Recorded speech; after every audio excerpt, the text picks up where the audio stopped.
Hello, I'm Will with Will's Reviews on Smoking, Grilling, and Cooking.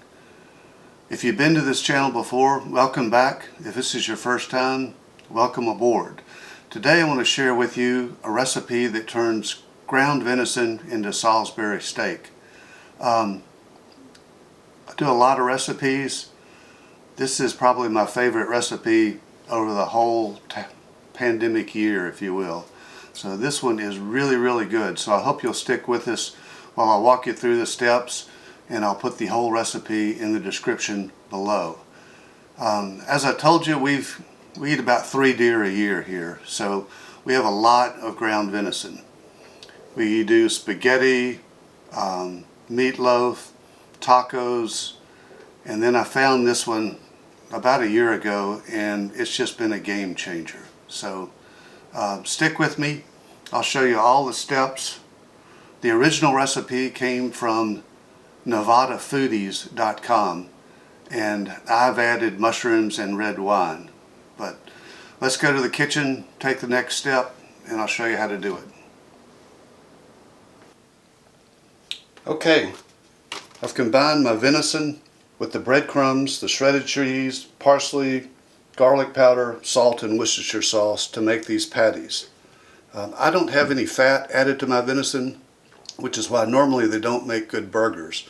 But the breadcrumbs and the cheese help bind everything together here. Still, these guys are fairly fragile, so be careful with them. I'm going to put them back in the refrigerator to let the spices mix and to let the meat firm up a bit while I dice onions and get the rest of my ingredients. So stick with me and we'll go to the next step soon. Okay, the next step is just to brown the patties on both sides. I'm not interested in cooking them all the way through. I like my meat a little bit medium, and it'll cook more in the gravy at the end. The other thing I want to tell you is use a large skillet. The first time I did this, I browned these and then I tried to add all the gravy into it, and I didn't have enough room and had to transfer it. So we'll brown these right now, then I'll take them off and we'll do the gravy and then combine everything at the end. Okay, I cook my onions first. I like to brown mine a little bit, and then right before they're ready, I'm going to add the mushrooms, and then later on we'll add the broth and the rest of the gravy. You know, most of the recipes that I read talk about, cook your onions until they're transparent, which takes 5 minutes. My onions always take longer than that, and maybe I just like them more cooked. But anyway, these guys are about halfway done, so I'm going to add the mushrooms next, and I'll show you the next step.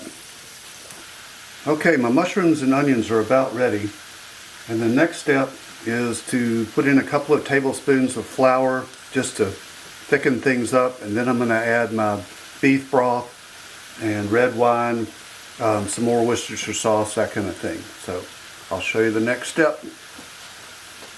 Okay, I added beef broth, red wine, I put a little more garlic powder in it, and some more Worcestershire sauce.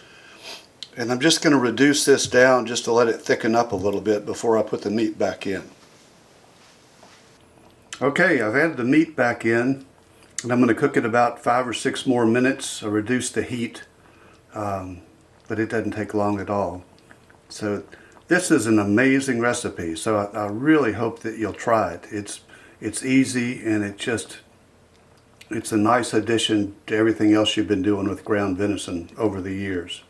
So if you like this video, I hope you'll subscribe and hit the like button and tell a friend. My goal is to get to 1,000 subscribers, and right now I'm at 24. So thanks and take care.